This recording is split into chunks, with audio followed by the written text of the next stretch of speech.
प्रिय बच्चों, आप सभी को गुड मॉर्निंग। आज हम लोग कक्षा 12 रसायन विज्ञान कार्बनिक रसायन में पढ़ेंगे alkyl halide, allylic halide, vinylic halide और जिम डाई हैलाइड और विशनल डाई हैलाइड क्या होता है। सबसे पहले बात करते हैं एल्किल हैलाइड के बारे में। इसको हम पिछले वाले लेक्चर वीडियो में हमने बता चुका है। यहाँ पे RX होगा, यह हमारा एल्किल हैलाइड कहलाता है। यानी यक्स जिस कार्बन से डायरेक्टली रूप से जुड़ा होगा, अगर वह कार्बन sp3 संकरण का होता है तो वह हमारा एल्किल हैलाइड कहलाएगा। जैसे बात करते हैं, हमारे पास यह एक कार्बन है, कार्बन की वैलेंसी 4 होती है, हमने 4 लगाया और यहाँ यक्स है, हमने यक्स लगाया, तो यह जो बनेगा एल्किल हैलाइड बनेगा, जिसे हैलो एल्केन के नाम से भी जानते हैं। अब बात करते हैं दूसरे उदाहरण के माध्यम से। हम यहाँ पे एक और कार्बन लें, एक और कार्बन लें, वैलेंसी सबके 4 कर दें और यहाँ पे Cl लगा दें, तो देखेंगे यह हाइड्रोजन परमाणु जिस कार्बन से जुड़ा है वह उस sp3 संकरण का होगा। संकरण क्या होता है हमने बता चुका है। यह एक सिंगल बॉन्ड है, sigma bond sigma bond sigma bond sigma, 4 sigma bond है, तो यह sp3 संकरण का होगा। तो यह जो ग्रुप बनेगा यह भी RX या एल्किल हैलाइड कहने आएगा।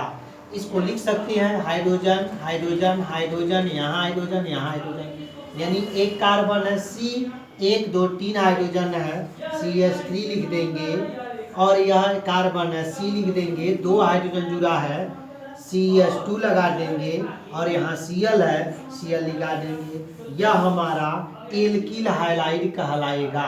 इसको हम इतने को R कहते हैं और इसको यक्स कहते हैं, इसीलिए एल्किल हैलाइड को हम RX से प्रदर्शित करते हैं। एक बार और समझिएगा, अगर कोई हाइड्रोजन परमाणु है, वह हाइड्रोजन परमाणु जिस कार्बन से जुड़ा है, अगर वह sp3 कार्बन होता है तो वह हमारा एल्किल हैलाइड कहलाता है और एल्किल हैलाइड को संक्षेप में RX से प्रदर्शित करते हैं। हम बात करते हैं अगला एलिलिक हैलाइड क्या होता है। एलिलिक हैलाइड को समझते हैं। अगर हमारे पास हैलोजन है, हैलोजन जिस कार्बन से जुड़ा है, अगर वह कार्बन sp3 होता है, अगर वह कार्बन sp3 है, उसके बगल वाला कोई कार्बन है वो डबल बॉन्ड द्वारा जुड़ा है, तो यह जो बनेगा एलिलिक हैलाइड बनेगा। एक बार और समझिएगा, अगर कोई हाइड्रोजन जिस किसी कार्बन से जुड़ा है, वह कार्बन अगर sp3 संकरण का है और उसके बगल वाला कोई कार्बन है वह डबल बॉन्ड द्वारा जुड़ा है, तो इस प्रकार के समूह को, ग्रुप को एलिलिक हैलाइड कहते हैं। अब इसको उदाहरण के माध्यम से हम आपको समझाते हैं। जैसे मान लीजिए हमारे पास 3 कार्बन है, या हमारा 3 कार्बन है, इससे कोई हाइड्रोजन परमाणु Cl लग गया, सबकी वैलेंसी 4 होती है, हमने 4 किया, एक डबल बॉन्ड लगा दिया, तो यहाँ पे हम डबल बॉन्ड लगा दें। इसका देखेंगे 2 हाथ 3 हाथ हो गया, ये 4 हाथ हो गया, इसके 3 हाथ, ये 4 हो गए, H हो गया, H हो गया, यहाँ भी H है, यहाँ भी H है और यहाँ भी H है, तो उसको लिख सकते हैं CH2, ये हो गया, डबल बॉन्ड है, CH है, यहाँ पे लिखेंगे CH2, ये हो गया Cl, ये Cl हमारा ये है, ये CH2 यह है, ये CH ये है, डबल बॉन्ड है, CH2 है। यह जो ग्रुप बनता है यही कहलाता है एलिलिक हैलाइड। क्या कहलाता है? Allylic halide. परिभाषा एक बार और समझिएगा, अगर कोई हाइड्रोजन किसी कार्बन से जुड़ा है, वह कार्बन अगर sp3 है और उसके बगल वाला कोई कार्बन डबल बॉन्ड द्वारा जुड़ा है या sp2 होता है, तो यह जो ग्रुप बनेगा या हैलाइड बनेगा, यह एलिलिक हैलाइड कहलाता है। यह हमारा एलिलिक हैलाइड है। अब बात करते हैं वाइनिलिक हैलाइड क्या होगा, इसको समझिएगा। वाइनिलिक हैलाइड में क्या होगा, कोई हाइड्रोजन एटम जिस कार्बन से जुड़ा होगा ऑलरेडी वह कार्बन sp2 संकरण का होना चाहिए। तो जो हैलाइड तैयार होगा वह हमारा वाइनिलिक हैलाइड होगा।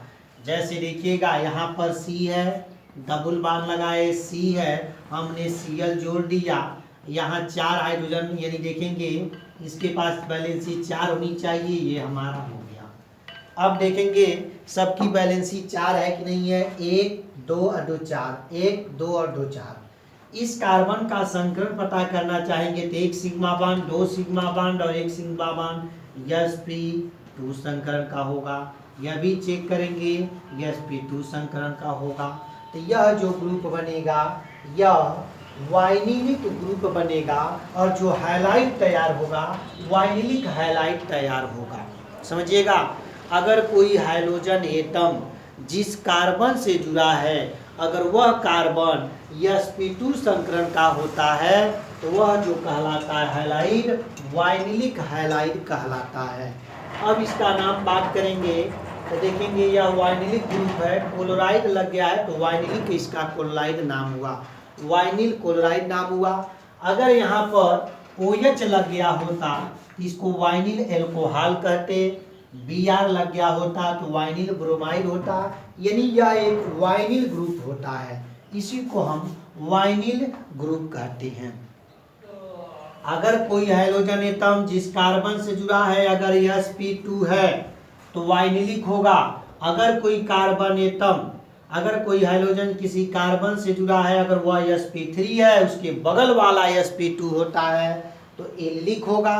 अगर कोई हाइड्रोजन एटम डायरेक्टली रूप से जिस कार्बन से जुड़ा है वह sp3 है उसके बगल वाला भी sp3 है तो यह एल्किल हैलाइड होगा। अब बात करते हैं जिम डाई हैलाइड क्या होता है जिसके बारे में।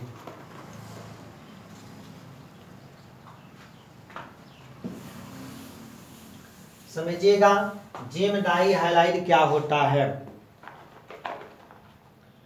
हमारे पास एक कार्बन है, इसको डबल बॉन्ड से दूसरे कार्बन से जोड़ते हैं, इसकी वैलेंसी देखेंगे यह 4 हो गया, इसकी वैलेंसी देखेंगे तो ये 4 हो गया। अब इसको हम एक कार्बन पे हाइड्रोजन लगाते हैं और दूसरे कार्बन को हाइड्रोजन लगाते हैं, एक कार्बन को पुनः हाइड्रोजन लगाते हैं और दूसरे पर पुनः हाइड्रोजन लगाते हैं। एक दूसरा हम स्ट्रक्चर बनाते हैं C डबल बॉन्ड C, इसकी वैलेंसी हम 4 कर दिए, ये हमारा 4 हो गया। अब देखेंगे 2 हाइड्रोजन है, हमने एक ही कार्बन से 2 हाइड्रोजन लगा दिया और 2 हाइड्रोजन है तो ये हमने 2 हाइड्रोजन लगा दिया। अब दोनों का देखा जाएगा तो 2 ही carbon 2 carbon 2 hydrogen 2 hydrogen 2 hydrogen 2 hydrogen, अनुसूत्र दोनों के बराबर है, डबल बॉन्ड डबल बॉन्ड। अब बात करते हैं इसमें जेम डाई हैलाइड और विशनल हैलाइड कौन होगा। याद रखिएगा, अगर कोई हाइड्रोजन एटम डबल बॉन्ड के एक ही कार्बन से जुड़ता है तो उसे जेमुअल डाई एल्किलीन हैलाइड कहते हैं। एक बार और समझिएगा, अगर कोई हाइड्रोजन एटम है अगर वह एटम 2 या 2 से अधिक है, एक ही कार्बन से जुड़े हैं तो उसे जेमुअल डाई हैलाइड कहते हैं। अब बात करते हैं हमारे पास, देखिए यहाँ पर एक तो एल्कीन है, यहाँ एल्कीन है। अगर एल्केन की बात करें तो हम यहाँ पे एल्केन लगाएंगे, सिंगल बॉन्ड कर देंगे, इसका सिंगल बॉन्ड इसका सिंगल बॉन्ड। अब यहाँ पर H लगा दें, यहाँ भी H लगा दें, यहाँ भी H लगा दें, यहाँ भी H लगा दें। अब ये हमारा एल्केन की बात हो रही है। इसके पहले हम एल्किल का बताएं, नाम वही है जेम डाई। डाई का मतलब होता है 2, 2 क्या हो, हैलाइड हो मीन्स हैलोजन हो। तो जेम कब कहलाएगा, अगर 2 हैलोजन एटम एक ही कार्बन से जुड़े हैं तो उसे जेम डाई हैलाइड कहते हैं। याद रखिएगा, दो हाइड्रोजन एटम अगर एक ही कार्बन से जुड़े हैं तो जेम डाई हाइलाइड या जेमुअल डाई हाइलाइड कहते हैं। हम देखते हैं यहाँ पर यह दोनों हाइड्रोजन एटम एक ही कार्बन से जुड़ा है तो यह हमारा जेमुअल डाई हाइलाइड कहलाएगा। तो इसको हम लिख सकते हैं जेमुअल जेम डाई हाइलाइड कहेंगे। जेम कहते हैं जब एक ही कार्बन से जुड़ा है, डाई कहेंगे दो बार आया है, हाइलाइड यक्स है। विशनल कब कहलाएगा? जब दो हाइड्रोजन एटम अलग अलग कार्बनों से अलग अलग समीपवर्ती कार्बनों से जुड़ा रहता है तो उसे कहते हैं विशनल हाइलाइड या विशनल डाई हाइलाइड कहेंगे। हम यहाँ पे डाई लगा सकते हैं क्योंकि दो बार है, इसको लगा दीजिएगा। दूसरी से समझिएगा एक बार और, यह दो अलग अलग समीपवर्ती कार्बन है, दो हाइड्रोजन जुड़ा हुआ है तभी यह विशनल कहलाएगा। अगर हमारे पास एक और कार्बन आ गया होता, अगर यहाँ नहीं होता, अगर यहाँ पे होता तो इसका समीपवर्ती यह है तो यहाँ होना चाहिए था, या इसका समीपवर्ती यह है तो यहाँ होना चाहिए था, तो यह विशनल नहीं होगा। इसका खास अंतर या खास ध्यान दीजिएगा।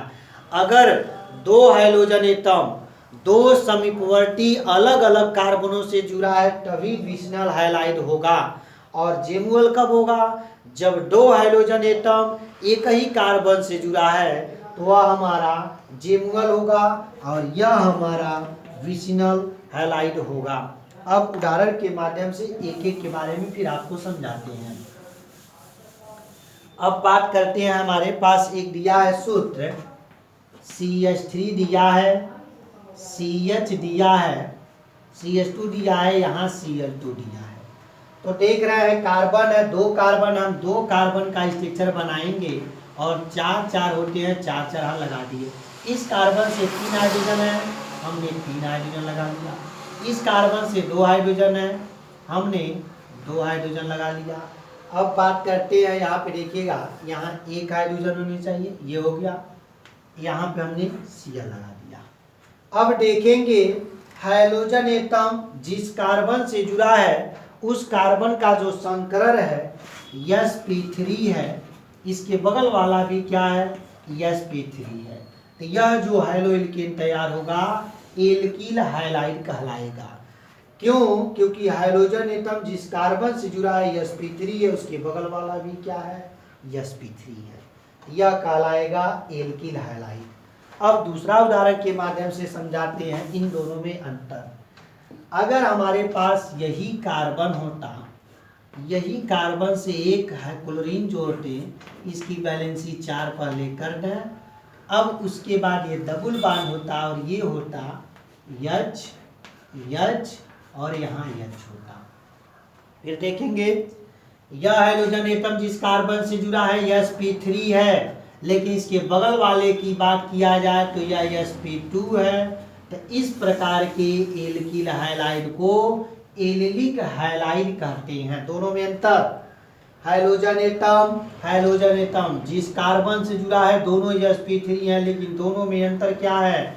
इसके बगल वाला sp3 होगा तभी एल्किल हाइलाइड कहलाएगा, लेकिन इसका शर्त है कि इसके बगल वाला क्या हो? sp2 हो। इन दोनों में मुख्य अंतर यही है। पहले तो हाइड्रोजन दोनों से sp3 जुड़ना आएगा, लेकिन इसके बगल वाला अगर sp2 होता है तो एलिलिक हो जाएगा, sp3 होता है तो एल्किल हो जाएगा। अब आगे बात करते हैं वाइनिलिक हाइलाइड में क्या होगा, हम यहाँ बता देते हैं। डबल बॉन्ड है, C है, 4 हाथ इसके कर दें, 4 हाथ इसके कर दें।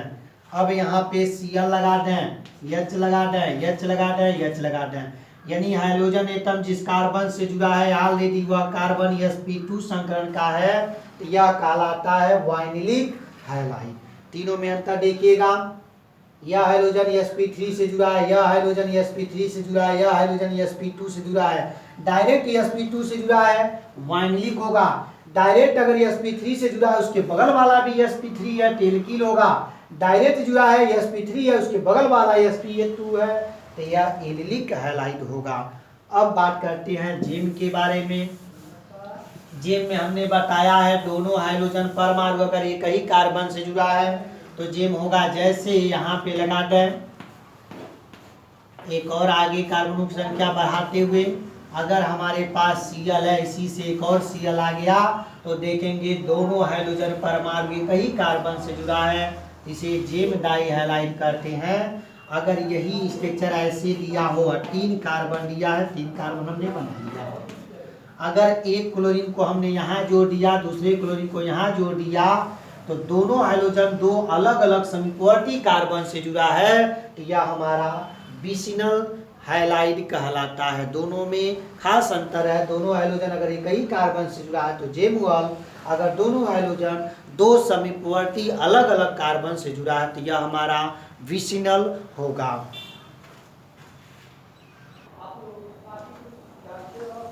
आगे CX आबंध की प्रकृति के बारे में हम लोग पढ़ेंगे।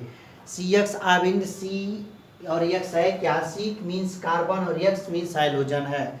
इसको हम डायग्राम के माध्यम से आपको समझाते हैं।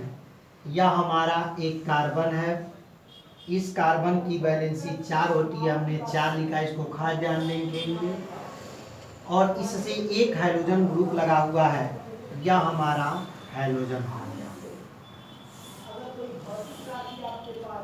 ये हमारा हाइड्रोजन एक कार्बन से जुड़ा हुआ है। अब शेष हमारे पास हाइड्रोजन इससे जुड़ा हुआ है, ये भी हमारे पास हाइड्रोजन है और नीचे भी हाइड्रोजन है। अब बात करते हैं कार्बन और X यानी हाइड्रोजन। कार्बन और हाइड्रोजन में हाइड्रोजन आपको बताया जा चुका है, हाइड्रोजन परमाणु, हाइड्रोजन परिवार 17वें वर्ग यानी P ब्लॉक के 17वें वर्ग के तत्वों को कहते हैं। आपने पढ़ा होगा लेफ्ट टू राइट जाने पर पीरियाडिक टेबल में ऋणात्मकता बढ़ता जाता है। अगर बात करेंगे अप टू डाउन जाने पर ऋणात्मकता घटता जाता है, यानी इधर कम होगा और इधर अधिक होगा। तो बात करेंगे कार्बन और हाइड्रोजन में, तो कार्बन का परमाणु क्रमांक 6 होता है, नाइट्रोजन का 7 होता है, ऑक्सीजन का 8 होता है, फ्लोरीन का 9 होता है। ये 14वें वर्ग का तत्व है, ये हमारा 15वें वर्ग का तत्व है, ये हमारा 16 है और ये हो गया 17 है। यही 17 वाले जो परिवार के तत्व होते हैं यही हाइड्रोजन के नाम से जानते जाते हैं, हाइड्रोजन फैमिली। तो पहला फ्लोरीन हो गया, दूसरा क्लोरीन हो गया, ब्रोमीन हो गया, आयोडीन हो गया, स्टेटीन हो गया। तो ये अभी जो 4 होते हैं फ्लोरीन, क्लोरीन, ब्रोमीन और आयोडीन, ये सबसे निगेटिव वाले हाइड्रोजन परिवार के नाम से जाने जाते हैं। अगर इस परिवार को दिखाना होगा तो केवल आपको X लिख देंगे तो ये हो जाएगा 4 अक्षर। X means chlorine, X means chlorine, X means bromine, X means iodine भी कोई हो सकता है। अब बात करते हैं, ये हाइड्रोजन है, कार्बन और हाइड्रोजन की तुलना विद्युत ऋणात्मकता में करते हैं। हमने जस्ट बताया है लेफ्ट टू राइट जाएंगे तो ऋणात्मकता बढ़ता जाता है, इसका मतलब कार्बन से अधिक ज्यादा इलेक्ट्रोनेगेटिव फ्लोरीन होगा। तो हम यहाँ पे फ्लोरीन न लिख करके हाइड्रोजन लिखे हैं। तो कार्बन और हाइड्रोजन में सबसे निगेटिव वाला तत्व हाइड्रोजन का होगा, ये हाइड्रोजन हो गया। अब बात करते हैं, आप कक्षा 11 में पढ़े होंगे कार्बन और हाइड्रोजन के बीच में इलेक्ट्रॉन का जो अरेंजमेंट है एक प्रकार का सहसंयोजक आबंध भाग लिया है। सहसंयोजक आबंध मीन्स यह सबकी अष्टक को पूरा करने के लिए कार्बन भी अपना इलेक्ट्रॉन रखा है, हाइड्रोजन भी अपना इलेक्ट्रॉन रखा हुआ है। अगर इलेक्ट्रोनिगेटिविटी की बात किया जाए तो हाइड्रोजन अधिक निगेटिव वाला तत्व है। तो जब ये किसी कारणवश अपना इलेक्ट्रॉन अपनी ओर लेता, अगर ये माना जाए कि यह इसका इलेक्ट्रॉन है तो अपनी ओर लेगा, तो अपना लेता ही लेता है, साथ में कार्बन के भी इलेक्ट्रॉन को अपनी ओर यह ले लेता है, यानी यह दोनों के इलेक्ट्रॉन को अपनी ओर आकर्षित करता है, आकर्षित करने का प्रयास करता है। तो होता क्या है आगे देखेंगे, जब यह अपनी ओर कार्बन के भी इलेक्ट्रॉन को आकर्षित कर लेता है, इसकी ओर पार्शियल रूप से आपने पढ़ा होगा कि अगर कोई एलिमेंट है इलेक्ट्रॉन देता है तो देने पर उस पर पॉजिटिव चार्ज आता है, और जो लेता है या अपनी ओर झुका लेता है उसकी ओर इलेक्ट्रॉन की अधिकता हो जाती है, अर्थात वह अधिक निगेटिव हो जाता है, तो उस पर माइनस चार्ज चल जाता है। जब ये केवल पार्शियल रूप से आकर्षित करता है और ये केवल पार्शियल रूप से देता है, इसलिए इस पे पार्शियल रूप से पॉजिटिव चार्ज चढ़ जाता है। इस चीज को हम ऐसे लिख सकते हैं। तो ये हो गया पार्शियल, इसको पार्शियल लगाएंगे और यहाँ पे प्लस चार्ज लगाएंगे और यहाँ पर यक्स लिख देंगे, और यक्स चूंकि इलेक्ट्रॉन लिया है तो ये हमारा पार्शियल निगेटिव चार्ज आ गया। इसलिए अगर यहाँ पे ये बॉन्ड है, इसके साथ हाइड्रोजन हम जोड़ सकते हैं, यहाँ हाइड्रोजन जुड़ा है, इसको कहते हैं मेथिल आयन, इसको कहते हैं हैलोजन आयन, या इसी को मेथिल धनायन कह सकते हैं, इसको हम हैलोजन द्विधायन कह सकते हैं। एक उदाहरण के माध्यम से हम समझते हैं। अगर हमारे पास CH3Cl होता तो सबसे पहले हम C लगाएंगे, 3 हाइड्रोजन है हम लगा दिए, और इसी हाइड्रोजन इसी कार्बन से एक हाइड्रोजन क्लोरीन है, तो इन दोनों की अरेंजमेंट की बात करेंगे तो हमने बताया हाइड्रोजन अधिक निगेटिव वाला तत्व है, तो यह इसके इलेक्ट्रॉन को अपनी ओर ले लेता है, आकर्षित कर लेता है। आकर्षित करने के कारण इस पे पार्शियल रूप से माइनस चार्ज और इस पे पार्शियल रूप से प्लस चार्ज, तो आगे बन जाता है हमारे पास CH3 पर प्लस चार्ज प्लस यहाँ बन जाएगा क्लोरीन पर माइनस चार्ज। इस तरह से कोई भी रासायनिक अभिक्रिया होगा तो उसमें आवश्यकता पड़ेगा कोई रासायनिक अभिक्रिया। यहाँ देखेंगे ये प्लस है, माइनस की ओर आकर्षित होगा तो इसको इलेक्ट्रोफिलिक कहते हैं, यह माइनस है प्लस की ओर झुकेगा, प्लस की ओर जुड़ेगा तो इसको न्यूक्लियोफिलिक कहते हैं।